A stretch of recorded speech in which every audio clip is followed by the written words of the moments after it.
de clics en partage finalement.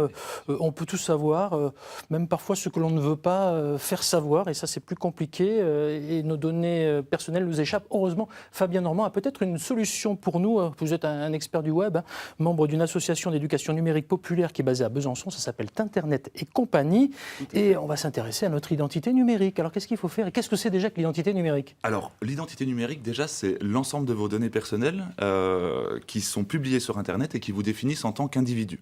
On va distinguer deux types d'identité, ce qu'on va appeler l'identité déclarative, c'est-à-dire votre nom, votre date de naissance, que vous postez directement sur un site Internet. Et puis, il y a l'identité agissante, qui est renseignée par les actions que vous faites sur un site, les pages que vous aimez, la fréquence à laquelle vous vous connectez sur un site Internet. Et donc, cet ensemble-là définit donc notre identité numérique à travers des données personnelles qui sont stockées généralement chez ce qu'on appelle les GAFA, les grands groupes. Donc les GAFA, c'est Apple, c'est Google, Exactement. etc. Facebook notamment. Tiens, je reviens sur Facebook. Vous avez probablement, Alexandre et vous Bernard, entendu parler de Facebook, forcément, à moins d'être sur une autre planète, parce qu'aujourd'hui on ne peut pas passer à côté. Vous qui êtes au contact souvent de problèmes d'homophobie, j'imagine que par les réseaux sociaux, il y a beaucoup de choses qui sont véhiculées. Il y a beaucoup de choses qui sont véhiculées par les réseaux sociaux, et nos jeunes sont victimes aussi de ça, c'est-à-dire qu'ils ont tendance à faire comme tous les jeunes actuellement, c'est-à-dire raconter à peu près toute leur vie sur les réseaux sociaux, et c'est souvent par cet intermédiaire que les parents découvrent l'homosexualité ou la transidentité de leurs enfants, et c'est là que les problèmes peuvent commencer. Mais fort heureusement, il y a une association qui s'appelle Le Refuge et dont on va parler ensemble d'ici quelques minutes et qui peut aider justement les victimes d'homophobie et de transphobie aussi. Je reviens aux données personnelles via par exemple Facebook. Il est souvent, malheureusement dans l'actualité, on en a entendu parler récemment, il est souvent problématique de voir que ces données personnelles peuvent fuiter. On l'a vu, Facebook notamment récemment. Exactement. Donc on a entendu parler d'une affaire qui s'appelait Cambridge Analytica. Donc en fait, les données de 87 millions de personnes aux États-Unis ont fuité vers une société britannique et ont été utilisées à des fins politiques. Donc comment ces données ont fuité? Ça s'est fait à travers ce qu'on appelle une application connectée à Facebook, qui en fait proposait un mini questionnaire, et en échange de ce questionnaire et de la réponse à ce questionnaire, demandait aux utilisateurs de renseigner leurs données personnelles.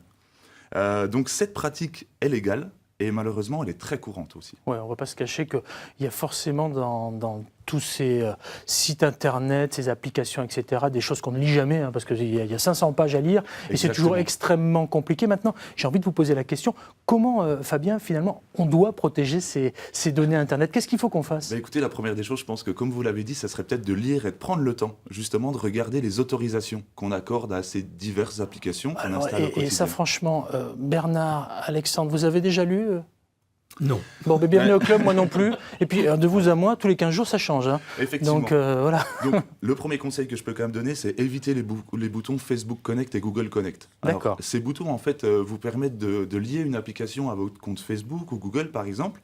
Donc, effectivement, c'est plus rapide pour se connecter sur un site, mais on conseille vraiment, préférez de créer un compte avec votre adresse email, tout simplement.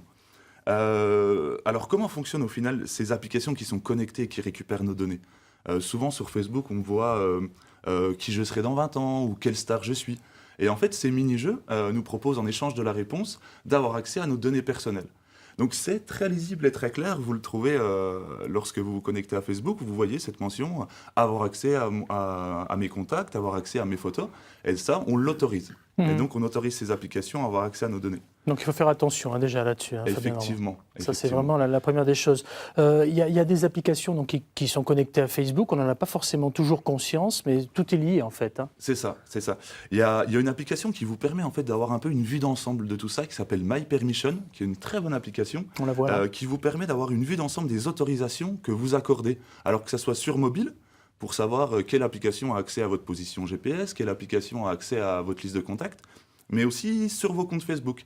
Et elle indique en fait un degré de vulnérabilité des applications que vous avez installées. Et ça vous permet de faire le tri, en fait, tout simplement. Rapidement, Fabien, pour terminer, est-ce que la loi dont on parle beaucoup pourrait changer quelque chose? Il y a ceux qui disent non, c'est un doux rêve, et puis ceux qui disent ah oui, si, ça va fonctionner. Vous en pensez quoi, vous? Il y a une loi qui va être promulguée dans une dizaine de jours, qui est la réglementation générale pour la protection des données.